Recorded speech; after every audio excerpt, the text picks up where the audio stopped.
The opinions and views expressed in the following program are those of the speakers and the host, and do not necessarily reflect those of Yoakley Scott Corporation and your sports network.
And hello, everybody. Welcome inside a Monday episode of Running Point on YSNLive.com, brought to you by our good friends, top right-hand corner of the screen right there, Greenwood Chevrolet in Austin Town. They go the extra mile for you.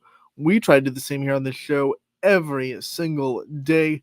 And one of the ways we do that, of course, is our player profiles. We will feature one for you today on the show. Got a lot for you. Have a whole weekend to recap, right? So we have a lot of scores to go through. Friday night football. Saturday there was action as well. So we're going to go through the scores from over the weekend. And then we will also feature a player profile today.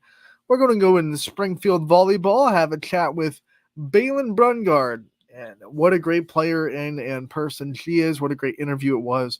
We'll share that interview with you on today's show. And then, of course, we will preview the night's matchups and talk about what is going on tonight. So all of that coming up on Running Point today. And we start, like we always do, with a trip inside the scoreboard from over the weekend. Let's head over to ysnlive.com/scores and look at that scoreboard, which is a great tool for the YSN fans, whether you're at one of the games or watching one of our broadcasts. Either way, you don't want to look away from the screen for too long.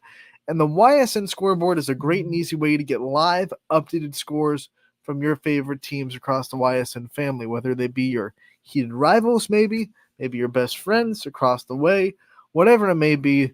The YSN scoreboard will keep you updated on what is going on. The YSN scoreboard can be found at ysnlive.com/scores, and it is presented very proudly by our good friends over at Burnett Pools, Spas, and Hot Tubs. So we're on Monday right now. We're going to go to the bottom of the page. And this, in case you are new to the scoreboard, is how you toggle dates. You go to the bottom, you scroll this bar down, and then just find the date you want. So we're going to go back to the 20th, which was Friday, and then the 20th pops up right here, and there's your scoreboard from Friday Night Football. We start with Springfield and Camel Memorial. Camel coming in with a team that is either won games or lost games just barely. And they kept this close for a little bit, but eventually Springfield just proves way too much in this one. And I think this is a game where we learned a lot. I think we learned that Springfield is still Springfield. And I think Camels learned that they still have work to do. You know, they're there. They can win a lot more games than last year, but they're not, the go to Springfield and get a win type team yet. But there's still a lot of potential there. We're only in week 5. They've been working their butts off all season. So I think maybe if this game happens a little bit later on in the season, it's a little bit more competitive. We see Camel getting better and better, and I know the score doesn't indicate that they got better this week, but you watch the film and you realize they are doing things better and better every week. So, if this one happened in week 8, week 9, week 10, maybe it's a little bit closer, but they just weren't there yet in the developmental, stage of the program to go on the road to Springfield and get a win. The Tigers take advantage of that, and they win 37-8, the final score here. We go to Cheney and Canfield, and the Cowboys, man, we've talked about it on the show. We talked about it on the scoreboard show. We've talked about it on the Audible call. Cheney just has Canfield's number, and they continue to have it. On Friday, 22-0. They beat the Cardinals. Silver lining, I guess you could call it a silver lining for Canfield, is their defense did not give up a lot. They had 2 non-offensive touchdowns for Cheney. So their defense is right there, playing really well. They held Poland 10 points the week before. They held Cheney to really 7 points when you're just talking about the defense. So the defense is right there. The offense just continues to try to find ways that they're succeeding. And I'm watching this team, and I'm watching the video on Friday on the Audible call, and I just think they need to find an identity, right? And identity is an offense. And once they find that, they have all the athletes in the world to succeed, but they need to learn what they're really good at and how to execute that at a very good pace. They have one of the big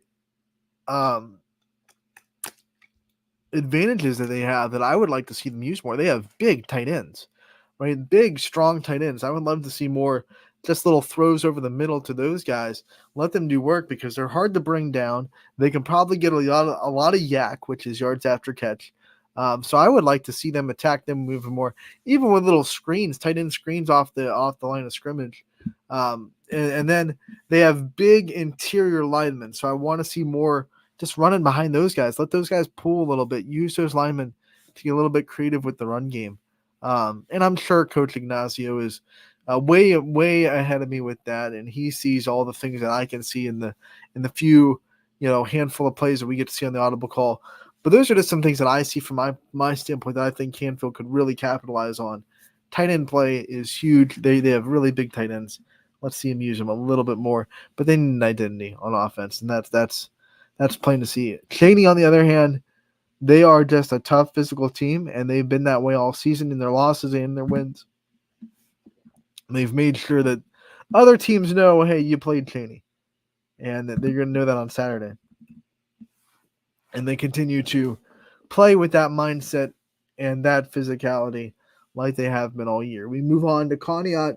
They went to Harvey and fell 47-13. Crestview on the road, they look as impressive as they have the last couple weeks. They win against Southeast. Final score there was 68-19. So a big win for the Rebels. You can find a post-game interview with a couple of Rebel players as well on our YouTube page, and as well on the article at ysnlive.com.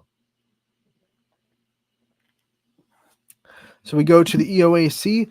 Valley Christian, way too much offense for East Palestine. They win 56-38, but East Palestine's offense also played very well. This is a Valley Christian team that this season to this point had been really hard to score on, and they didn't have too much of an answer for Owen Iriarchi. So he was able to do a lot. East Palestine was able to do a lot right on offense. They just couldn't handle Jay-Sean Lindsay on the other side of the ball. I mean, he was making everyone miss. He was rocking through people. It's a physical running style of offense, and East Palestine just could not find ways to get through the gaps and stop the run. And that's a big thing. You have to stop the run to stop Valley Christian. And East Palestine's going to look at that and say, we have to do the exact same thing next week because they have Southern coming up. And Southern plays the exact same style of football that Valley Christian does. That's why I'm so excited for Valley Christian versus Southern later on in the year, because we saw Southern this week. We'll get to their score a little bit on the scoreboard. They are just a very physical, hard-nosed, going to hold you down to a little number of points, slow the game down type of football team, just like Valley is, except Valley is maybe a little bit more explosive in that game. They can bust out runs for 60 yards and a touchdown before you can blink while they're grinding you down slowly. I think Valley Christian's offense lulls you to sleep and then hits that big pop time and time again. So we're going to see if East Palestine can readjust to that style of football this week when they go and play Southern Local. I think it's at Southern too, if I'm not mistaken. And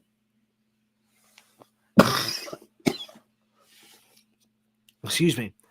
Edgewood's tough season continues. They go on the road to West Geauga and they lose to the Wolverines 42-14. We know how much Edgewood lost on the offensive side. Like Canfield, they're still trying to find out what works on that side of the ball. Garrettsville Garfield all over Champion 50-0. The final score there. Champion, you watch this game, they tried everything to try to get Garfield out of sync. They tried to be super aggressive on the first couple of drives. They had fourth and short, fourth and like 1/inches.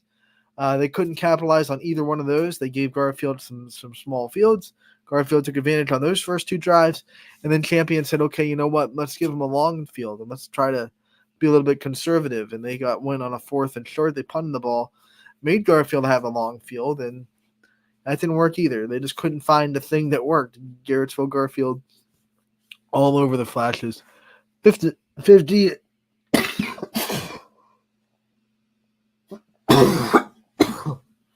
excuse me, 50-0, the final score. Perry, the reigning champs, they're all over Geneva, 44-7, the final score there. No problem for the Pirates so far this year, staying undefeated. I should say one loss. They did lose in triple overtime to Kirtland. Forgot about that. Girard has a tough test on the road to Pymatuning Valley, and this is exactly the kind of game we expected. Big Pymatuning Valley slowed the game down, made it low scoring. Garfield does just enough to escape the road. Victory 21-13, the final score there for the Indians. This one surprised me. Not the Poland one. I didn't come into this week thinking that Poland could not win this game. But the Poland took a Hubbard team that was rolling and just dominated them. That was surprising. This is one of those games where Poland making a little bit of a statement saying, hey, we're right here in this NE8, and you better talk about us. I think they were so sick of probably hearing about the other teams in NE8 being the teams that could test the top, and they said, you know what, we got them next week. We have South Range next week. You better talk about us being a team that can get into that conversation too, because Hubbard was rolling, and all these people were talking about, well, you got to watch Hubbard. Look at what Hubbard's doing. Hubbard might be that team that sneaks up on South Range this year. Poland just took Hubbard and at home, took him to the woodshed, dominated them in every sense of the word. Offense was rolling enough. Kamara had a great day behind center, and then the defense was just lights out good against Hubbard as well. So Poland trying to be reminding everyone who they are. That's the theme I had for South Range last week. They want everyone to remember, like, we're South Range. Like, Poland's like, hey, we're Poland. Don't forget about us over here. 28-0. They get the win over Hubbard. We go to an MVAC matchup. McDonald takes out all their frustration after the overtime loss in week 4 out on the Blue Jays. They get the win 48-7 over Jackson Milton. No problems there for McDonald. Jefferson came into Orange, big underdogs. Orange was rolling. Jefferson was the opposite of rolling. But the Falcons get the job done. Their offense just kept scoring. Orange tried to make their prototypical second half wake up call where they would come back in the second half and roll. It just would not be enough to catch the Falcons. 50-42, a high scoring game in Pepper Pike. But the Falcons do get the win, and that's a big win for Coach Hanna and Jefferson up there in Ashtabula County. Orange does not get any easier. They have Perry in week 6. They are 4-1 on the year. Lakeside, they will hit the road to travel to Hawken, and Hawken was just as good as they've been on the YSN for a while. Offenses everywhere. We see a lot of high scores in week 5. They win 60-38 over the Dragons. Talk about Dragon Slayers. Hawken was one. Lakeview was one. Thomas Eason, my man, he is so fast, and he took it to the Niles defense. 34-0, the final score. Lakeview gets their first win in the conference after falling to South Range last week. We have Liberty waking up, and they're always a second half of the season team, right? We always see Liberty start off kind of tough, and then by the end of the year, they're in that playoff conversation. That's just typical Liberty. And here we go again. Liberty coming into this day without a win, and they rock Brookfield 62-38, the final score. That is the prototypical Liberty way of winning. A lot of scoring, and it happening in a hurry. Columbiana, they hold off Lisbon. It was a big rally by the Blue Devils. They got them back in the game. They were once down big, and then they ended up making it 28-26. Missed a 2-point conversion that would have tied the game. Columbiana made them pay, went on to win 42-26. You feel like if they tie the game, the momentum swings their way maybe a little bit more, but Columbiana got the stop on that 2-point conversion, got a little bit of momentum back their way, and then took it over with the last scores of the game, 42-26. Once again, the final score there. Louisville, man, every loss they have this year is one possession, and it continues that way against North Canton Hoover. 23-16, the final score. Hoover beats Louisville. The Leopards are back. They are rolling. They are a really good football program. They are right there. They are probably, a couple of plays away from being undefeated still. The games they've won, they've rocked. They've blown out. The games they've lost, all of them have been that one play that they need, that handful of opportunities in the football game that slip by, and they look like little things at the time. And then you look at the score at the end of the day, and you're like, dang, that was a pretty big thing we let slide. So Louisville, right there, they're going to keep grinding. They have another second half of the season against really good opponents week in, week out. Mineral Ridge, they get the win on the road, 42-18, the final score over Waterloo. The Rams have won several in a row, so they're on a roll inside the MVAC. Newton Falls goes to LeBray. Vikings take care of business in this one, 49-0, the final score there. Things were looking up for Boardman. They looked like they were about to stay undefeated at home, but Riverside's offense woke up late, especially in the second half, and they get the win with a second half explosion. 31-21, the final score there. Boardman had the ball down by 3, 24-21. They get stopped by a yard. It was a really good play call.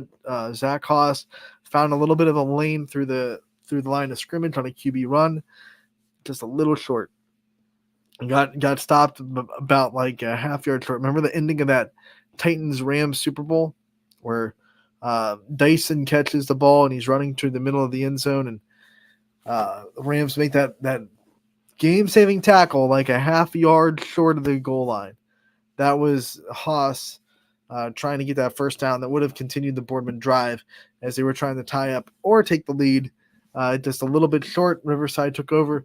They didn't need to score that last touchdown, but they did just for an emphasis to make it 31-21, the final score. We go on to a wild one in Beaver Local as Salem thought they had this one under control. They score the first 17 points of the game. They were up 17-0, but eventually Beaver Local finds a way to come back and win. They score 32 of the final 39 points of the day, and they win 32-25 over Salem. So a big win for the Beavers as they come back and get some momentum heading forward. East Liverpool hosting a very tough St. Clairsville team. They fought them. They fought them hard. This was close for a long time, but St. Clairsville is a good team, and they eventually broke through the Potters as they get the win 35-14. Another game that was probably closer than the scoreboard entails. South Range did get a lot of fight from Struthers, but at the end of the day, the difference of this game, if you watched it, was the cleanness of Struthers.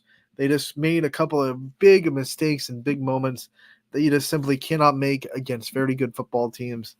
And it happened. It happened. Struthers, unfortunately, they had a blocked punt that led to a South Range touchdown. And then they had a probably touchdown drive, or at least a first and goal, get taken away by fumbling the ball at the 5-yard line after a big run to give South Range the ball back and dodge that score. If it wasn't for those two plays, that game gets a really close down the stretch. South Range, you put them in a pressure situation for the first time this year. You don't know how they're really going to respond in the fourth quarter. That didn't happen. South Range in the fourth quarter was able to just put their foot on the gas pedal and drive this one home. Once again, 37-13, the final score.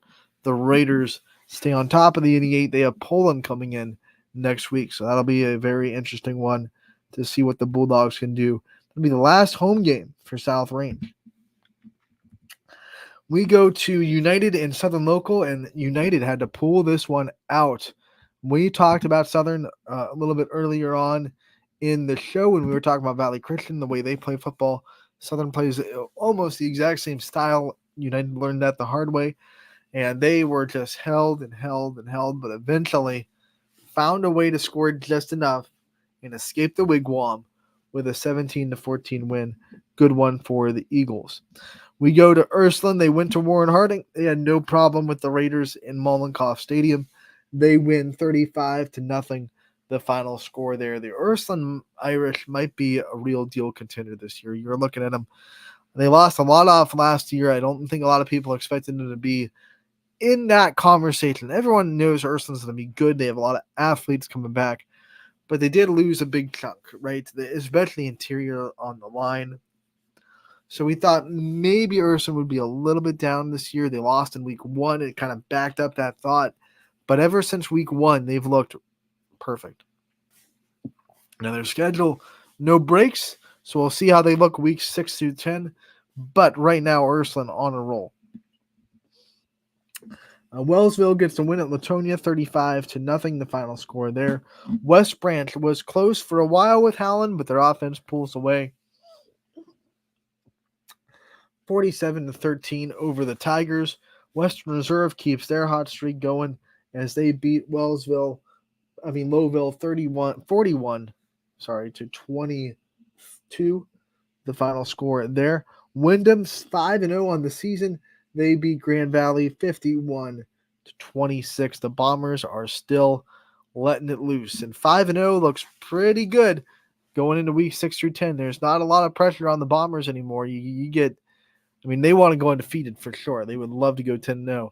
But if the Bombers get maybe 2 or 3 more wins, the playoff spot's locked in for them for sure. So they're in that spot now where they can just kind of let loose a little bit and just go play football. The pressure to win for playoff spots a little bit off their shoulders. And now it's just, hey, how good can we get?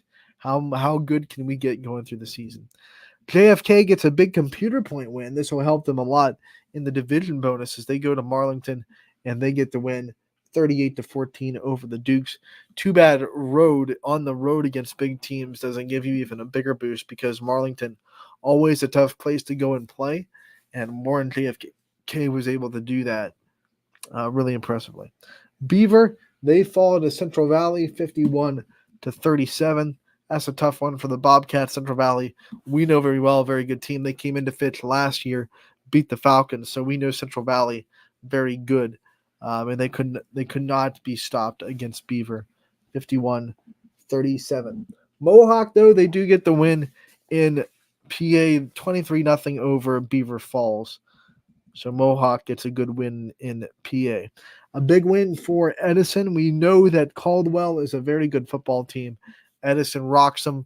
Wildcats win 34 to 15. Last but not least, East goes on the road to Cleveland Shaw, and they get the win 30 to 6. The final score there. Let's hop on to Saturday and see what went down over the weekend. We will start with football. We had 2 games happen, and Fitch got the monster win 44 to 7. I know that scoreboard says Buchtel won. It should be flipped. Austintown Fitch got the win 44 to 7 over Buchtel, and then Mooney with the big win 34 to 6 over Mayfield. So both our YSN teams look mighty impressive on the football field on Saturday.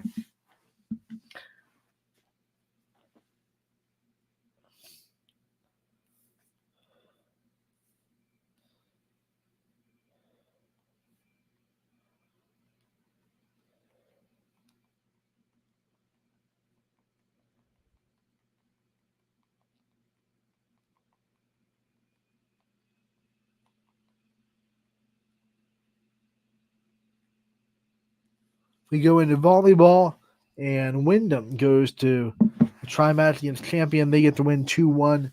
They also got the win over Niles. Champion also beat Niles in this tri-match as well.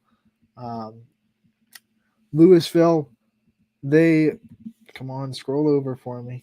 Don't fail me now.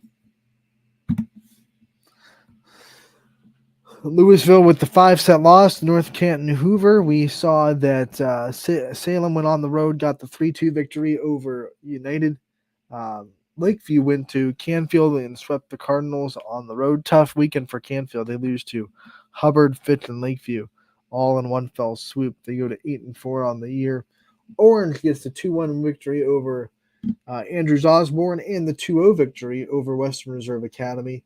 as well as the 2-0 victory over Cleveland Central Catholic. So a big weekend for Orange. They get 3 wins there. Conneaut falls to Berkshire 2-0. Garfield falls to Berkshire 2-0. And then Garfield beats Conneaut 2-0. In that tri-match, Garfield also fell to Streetsboro. So did Conneaut. So those were both big kind of invitationals.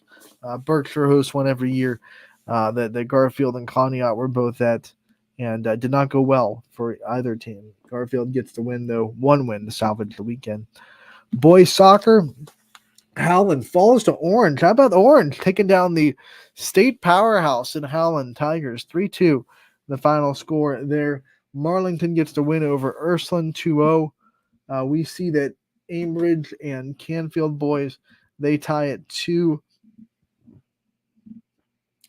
Fitch all over Eastlake North, 6-0, the final score. Warren JFK and Warren Harding, the Battle of Warrens, they tie at 3. We see that Jefferson was able to go on the road, beat Brookfield 2-1, the final score there. West Branch gets the win over Crestview 4-0. The Warriors with the shutout there on the road. Southeast falls to Lake Center Christian 6-0. We have United getting the win over Matthews, a big one for United, 8-0, the final score there. Edgewood on the road to Independence gets the 3-0 shutout. Beaver at home gets the 3-0 shutout of Riverside. We go to the girls soccer side on Saturday. Conneaut, they're able to get the win over Grand Valley 5-3. Salem soccer falls to Niles 2-0. Fitch falls to Glen Oak 5-0, the final score there. Canfield against Ambridge, and it is Avonsworth with the win. Avonsworth with Canfield with the win over Avonsworth, 2-0, the final score. Hubbard gets the tie at Marlington 3-3. Crestwood all over Brookfield 12-3, the final score there. Warren JFK, same thing, dominates Newton Falls 6-0. Louisville falls to North Royalton 3-1. Last but not least, on our weekend scoreboard, Beaver gets the win on the girls soccer side over Riverside, making that a good boys-girls sweep for Beaver soccer, 6-0, the final score there. So that is your big weekend recap for the day here on Running Point. We're going to take a break, and when we come back, we will have a player profile featured for you guys. We will venture into Springfield volleyball and hear from Balin Brungard. That's coming up next after the break. Running Point brought to you by our good friends over at Greenwood Chevrolet in Austintown. 21 News delivers the news as it happens, using the latest technology from where it happens. Live here outside the Mahoney County. On air, online, Wednesday afternoon weather update. Very dangerous. and on the 21 News social media platforms.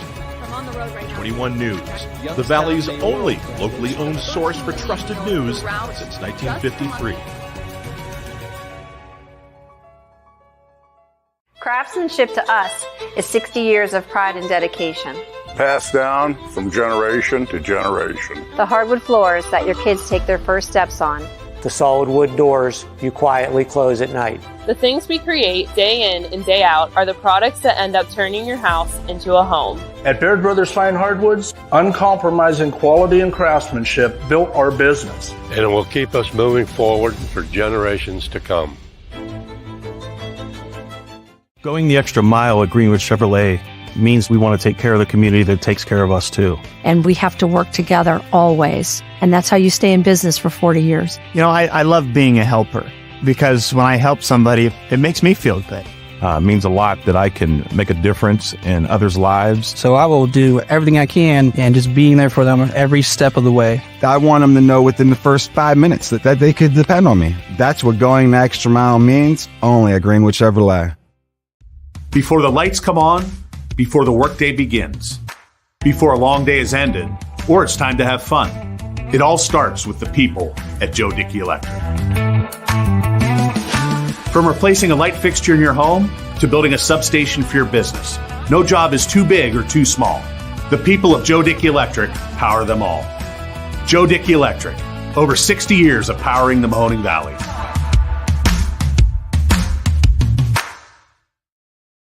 And welcome back to Running Point on ysnlive.com, brought to you by our good friends, you know who, Greenwood Chevrolet.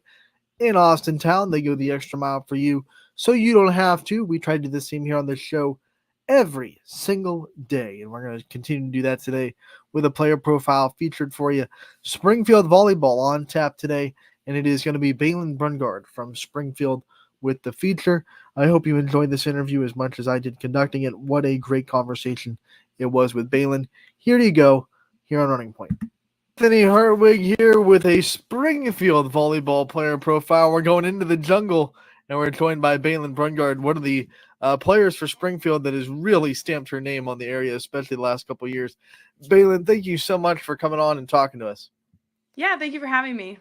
So let's talk about the beginning of this season and kind of what your mindset was and what let you have so much success, especially the first couple of weeks. We kept seeing double-double, double-double, double-double. I mean, you were racking up the stats. What were some of the things that let you have so much success, especially to start? Well, for our team especially, we definitely went into the season looking to try to win the league and just looking at the teams thinking how we could go about it. And I think just going into the game with a positive mindset and just not thinking about like the stuff I need to do, just playing my game and trying to do the best that I can and to help my team. So I know teams try not to look at other teams too much and try to focus on themselves, but did this team look around the conference and see all the players that graduated last year around the conference and think like, hey, doors open, let's kick it in? yeah, I think definitely, especially with us just losing 2 seniors last year. We have a lot of seniors this year, so of especially we have a lot of players coming back from last year, so we have a lot of experience. I think with the other teams losing some really good players around here, I think that let us have a positive mindset to think that, oh my gosh, we definitely can do really good this season and we have an opportunity to win the league possibly. You have become a really well-rounded player. I mean, like I said, we've seen a lot of double-doubles from you, which means you're not just getting kills, but you're also, contributing in the back row, getting your digs and things like that. So, how much pride do you take in to be able to do kind of everything your team needs you to do? A lot, definitely. During my travel season, this year I was the libero, so definitely had to practice more with the time off of school season on passing. And so I think that definitely leveled me up this season to help in the back row 100%. And then my freshman year at Springfield, I was a setter, so I had to practice for that a lot. So I think just over the years, I've just had a lot of opportunities that have helped me become well-rounded. So all you need to do is get coach to let you play middle for one match, and you can Yeah, just I check know. off all the all the positions. Yeah. Being able to do all that, being able to play libero in your JO season, being able to be a setter your freshman year, you're able to see the floor from a lot of different perspectives. How much does that help you? It helps a lot. I know that during my travel season a lot, just like it's not just helping with like being able to become better at the skills, but definitely to know the knowledge of the game. That is next level to like know more, just being able to see the court in a different perspective. It helps a lot. Now, you talked about the seniors on this team, and although you are not a senior yet, you're a junior, so it's your time to watch all these seniors, try to learn how to lead from them, so next year you can be the best senior leader you can be. How has that been this year, trying to take that next step in leadership and trying to absorb as much as you can for next year when you're one of the senior leaders? Good. I think me and the seniors, we all have a very special friendship. We're all very close and good friends. And I think just like watching them has really helped me to become more positive on the court, just become a better like encourager and help a lot in that way. And like I said, you might not be a senior, but you're an El Capitan. So Yes. you're one of the people that gets to lead your team and have those pre-match meetings with the referees and the other team. What does it mean to you to be respected enough by your team and your coaching staff to be selected as a non-senior captain? It means a lot. I know this year and last year, I took it to heart that people like on our team just trust me and especially take my encouragement and me just helping out, and they think I'm a good player. So it really means a lot to me. We can't have this interview without talking about your family name, right? I mean, Brungard Yes. is huge. We just saw Bo have just an amazing time at YSU yesterday. I mean, what's it like to carry on that name, carry on that legendary status, and try to uplift the Brungard name in your way with the volleyball team? Well, it's definitely a lot. It's very big shoes to fill. So, definitely me coming as a freshman, it was very scary, I think, because after Bo had just graduated and my dad just stepped down from coaching, it's just very big. Everybody knows, oh, the Brungard boys, but not everybody really knows me. So, I think just me coming out and being able to start varsity as a freshman was very encouraging and just helpful that I can leave my mark as the Brungard girl. So I think that. We all know your dad and your brother on the football side, but your mom also big on the volleyball side as well. What has that been like to be able to share this experience, with her and to be able to have her on your side too? I think very special. I love it. I think sometimes it can be a little aggravating because it's my mom on the sidelines. But I know that sometimes when I get down in a rut, I just look at her and it really encourages me because she's just always is encouraging and says, Valen, you got it. Like, you just got to play your game. And I think it's very helpful having her there. I like that you brought up that, like, you get in ruts. Everyone does. Volleyball is a very mental sport, and it can really be mentally taxing. What kind of things do you do to try to keep yourself mentally focused, mentally strong throughout a very long volleyball season? Well, it is a lot, especially going from our school season and then going straight into a travel season. So I just keep it's not like I love the sport. So it's like I'm already loving to be there, but sometimes it can be challenging. So I just pray because I know that God is with me all the time. So I just pray constantly and just try to keep a positive attitude going from our school season and then going to a travel season is with new girls and different competition. So I just try to keep an open mind. They're completely different. So it really helps to not really struggle constantly all the time. Yeah, for people that don't understand, like, you play a lot of volleyball. As soon as high school is over, you go right into travel, which means you love the sport. You have to, Yeah. or you wouldn't spend so much time in it. Talk about your beginnings and when you saw yourself kind of falling in love with the sport of volleyball.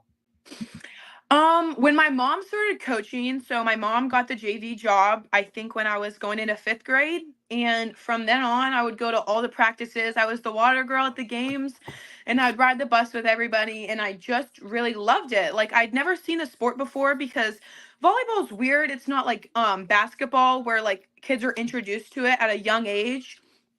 Not everybody's introduced to it. So me being able was really opening a door for me, and I just fell in love with it from the first practice and when I ever went. So it's just I've loved it ever since.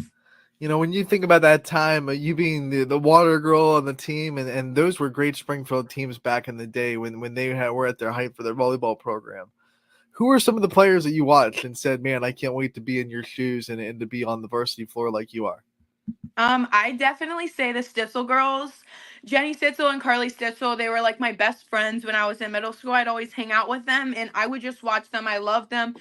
They were just like me, they were extremely helpful in the back row and huge up front in the front row. So it really encouraged me to become good at both too. Now that it's your turn to be that person that the little girls like you look up to now, what's that like for you, knowing that people are watching you, the youth of the sport is watching you, and they want to be like you when they grow up? I'd say it's very encouraging actually. Some people would get scared by it, but I think it's very encouraging that a lot of the girls look up to me. I just have to keep reminding myself that I have to keep a positive mindset on the court because when you're on the court and you're in the middle of a game and you get upset, you can't get down on yourself. Volleyball is a game of errors. So it takes a lot of toll on your mind, but definitely just being able to look up in the stands and seeing all the little girls from like the middle school cheer, it's very encouraging. We've talked about your volleyball role models and the people you looked up to when you were little in the volleyball, but what about your life role models? Who are the people that you think showed you how to be a good role model yourself in your life? Definitely my mom and my dad. My mom and my dad are extremely hard workers and they do everything for our family. They've just been able to work so hard and just keeping like they're very encouraging of us with everything that we do in our lives and just giving us all the love in the world. Some players who play as much volleyball as you or any sport, could let it overtake them or overwhelm them or gas out, as some people like to say. What kind of things do you do outside the sport to make yourself a well-rounded person, and make sure that you don't find your identity only in volleyball? Yeah, I'm definitely very involved in my church. I take my faith very seriously. I give all glory to God in everything that I do. And just like being involved in my church, I think just keeps me well grounded. And then having good friends around me that I can spend a lot of time with is very good too. Do you think your faith and your church help make it really easy to not put your value in volleyball or how you do on the volleyball court on any given night? Yeah, I think a lot. Definitely having hard games and sometimes not doing the best that I can. I just keep my mind focused that um I'm going to do just what I need to do, and God's here with me and he's going to get me through this game, and all glory goes to him no matter what. So What are some of your other interests outside of volleyball? What are some things that you're into? Some of the things that you do, maybe in the school or extracurricular activities that you try to keep yourself busy with? well, this year I'm going to MCTC for the cosmetology program, so that's a huge change. So I really enjoy skincare, so that's why I've gone into that program to continue that. And I think hanging out with my friends, that's what I really do a lot. All my time is really devoted to volleyball. I don't do any other sports. I do volleyball all year round. So, when I'm not busy with volleyball, I hang out with friends and we go shopping and just do girl things. With a lot of small schools in YSN, we talk to a lot of multiple sport athletes. So, from someone that only plays volleyball, from your perspective, what's it like to be specialized in that sport and only have to focus on that and not have to kind of branch out and put your energy into, other sports along the way too? I think it's very mentally challenging because you go into the sport and you think, well, this is my sport, and some of the girls obviously play other sports, so it's very challenging to think that like um you just have to help everybody, that not everybody plays all year round. So to keep a positive mindset that it's okay, like it's all for fun. That's what I do it for. I do it because I love it, and it's fun for me. How much have the Springfield coaches tried to rope you into other sports because they have to see your success on the volleyball court and try to get some of that onto their teams, right? I imagine the coaches in Springfield are trying to get you to come play basketball, trying to get you to come play softball. Yeah, I did track, I think my 7th grade of high school, and to say the least, I do not like running, so it was not for me. But I have thought about softball. I used to play softball when I was younger and I really liked it. So I thought about it for a little bit, but I think just travel takes over a lot of my time. So really devoting myself to like my travel team in in volleyball, it takes a lot of my time so that I really can't play softball. So they've tried, but I say no every year usually. We just watched the Olympics a couple weeks ago, and volleyball is one of those sports that takes kind of center stage in the Olympics, especially beach volleyball. From an athlete that is in one of those sports, what's it like to watch, the sport that you love and spend a lot of time in kind of get the limelight during the Olympic season? I think it's really cool, especially because volleyball is like, I think, not one of the major sports in high school. I think it usually goes to like football and basketball, but I think it's really cool that like there's like a lot of really good girls out there that are devoting their time and energy to the same sport that I love. And I think it's just really cool that to see like the girls that have that much talent out there. You still have a year before you have to make decisions about, what you want to do after high school, but do you have kind of things starting to go in your mind about what you want to do when you graduate? Yeah, I think definitely I'm not 100% set on college, so I think just deciding whether I want to play volleyball in college, I think is a big decision that I'm really praying about and deciding on. So I think just making that decision will give me a huge step in my direction moving forward. Do you have any like inklings on what career you might want to go into or things that interest you about what job path you might want to take after high school too? Yeah, I love esthetician work, which is like facials and stuff and skincare, and I've definitely taken a big interest in that over the years. So, that's where I want to take my steps forward in. Awesome, Balin. At the end of these player profiles, every time we talk to a player, we like to give them the chance to take the limelight off themselves for a minute. We've been talking about you for so long. I want you to give you the chance to thank your support system, the people that are always there for you, and make sure the limelight gets on them for a little bit. Yeah, well, definitely my family, my parents, 100%. Like I said before, they're huge encouragers and they just give all their love out to us kids, and definitely so thankful for them. My brothers, even though we always argue and stuff, I'm so thankful for them that they've been able to show me what a true athlete looks like, being able to look up to them and just seeing that like you don't have a good game every single day, and that being able just to push on to the next game and be able to play good in the next game is what a true athlete is. And that just being able to play good in every game and push on your hardest. I want to say thank you to my grandma. She's just my biggest supporter. And my coach Caitlin, she's the head coach at Springfield and also a coach at my travel team. Had her as my coach for I think maybe like 5 seasons now. So we've become very close, and I look at her like a best friend to me, and very encouraging from her also. And um, my cousin Jamaica, that's on the team with me.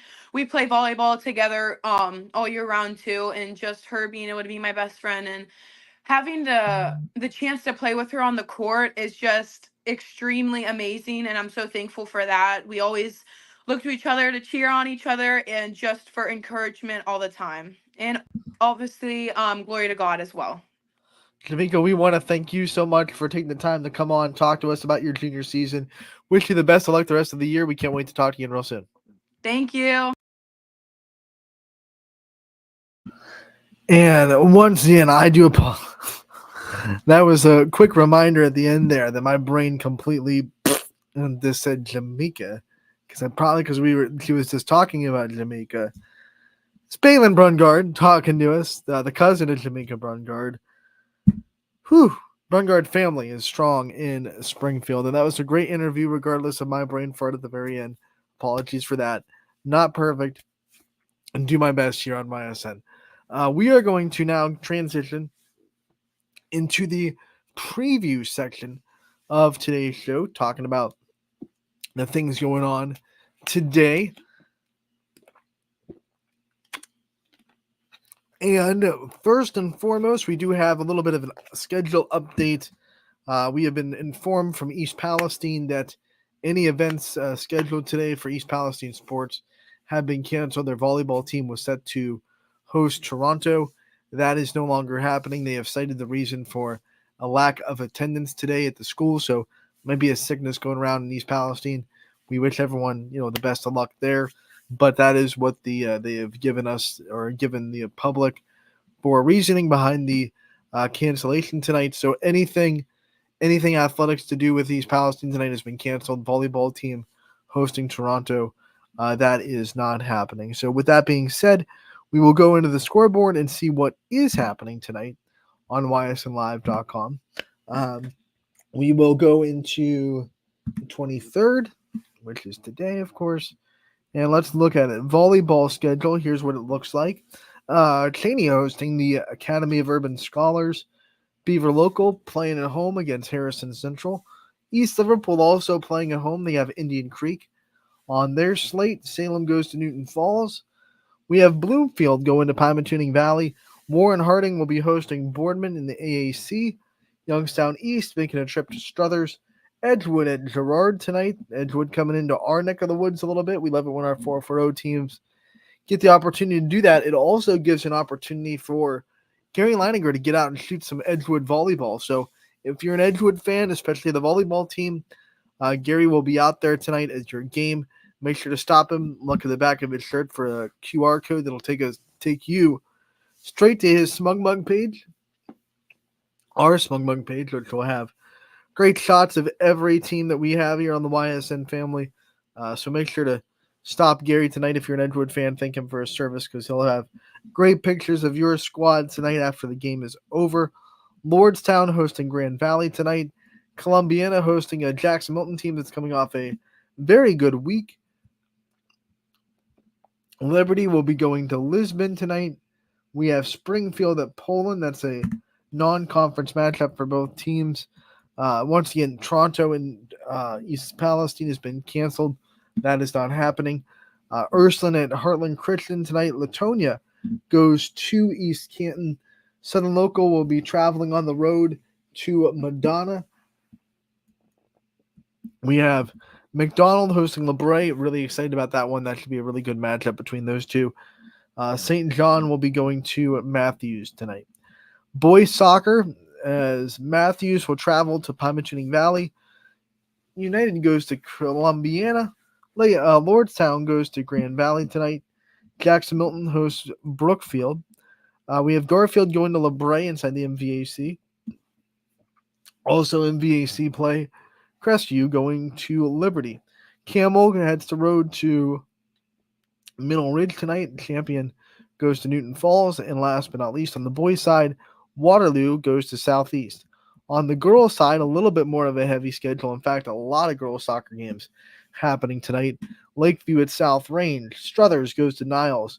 Girard will be traveling to Poland. Fitch goes to Boardman tonight. Canfield goes to Warren Harding. Cardinal Mooney will be on the road at Howland. We have Jefferson going to be at Bristol. Cornerstone Christian goes to Grand Valley. St. Thomas Aquinas will go to Warren JFK. Conneaut goes to Pymatuning Valley. Columbiana goes to United. We have West Branch hosting Berkshire. Indian Creek will be going to Beaver Local. Champion will go to Brookfield. Newton Falls will go to LeBray tonight. Springfield hosting Garrettsville Garfield. Crestview will go on the road to Waterloo. East Liverpool will be at Oakland. We have a Hoban on the road at Copley. Louisville also on the road against Tusky Valley. We have Orange on the road against Cleveland Heights. And Mohawk will be going to Our Lady of Sacred Heart for the final girls soccer matchup of the day. So that's everything that's happening. Last but not least, let's go over what games you can find on the network tonight. ysnlive.com/live is where you can find them. And here are the games that will be broadcasted. I will be in Girard for their volleyball matchup with Edgewood. And Joe Eusebio will be at Columbiana for their volleyball matchup with Jackson Milton. Girls soccer, Matt Marr will be at Girard at Poland tonight. We have Lakeview and South Range. And then that will be it for our broadcast schedule for the day. So a soccer game, 2 volleyball games here on Monday. Make sure to tune into that. ysnlive.com/live. Once again, where you can find that action for you tonight live on YSN. That will do it for today's show. We want to thank you so much for tuning in. We want to give a special shout out to Balin Brungard for her time doing a player profile. We hope you enjoyed that interview being featured on today's show. And we want to remind you that we'll be back tomorrow from 1 to 2 to talk about all of tonight's action, preview tomorrow's action, and also another player profile coming to you tomorrow as well. 1 to 2 on Running Point. As always, we are brought to you by our good friends over at Greenwood Chevrolet in Austintown. Have a great night, everybody. Good luck to all of our YSN teams, especially, by the way, our golfers. Got to tee out. Can't forget, tee out. We have golf sectionals starting today. A slew of D2 boys and D2 girls are starting today in sectionals. I will have that schedule out on YSN like right after the show. It's ready to post. So stay tuned for that. You'll have a complete schedule of all the boys and girls teams that are starting sectionals today in D2. So stay tuned for that. And we'll be back tomorrow on Running Point. 1 to 2. Thank you for tuning in. Good luck.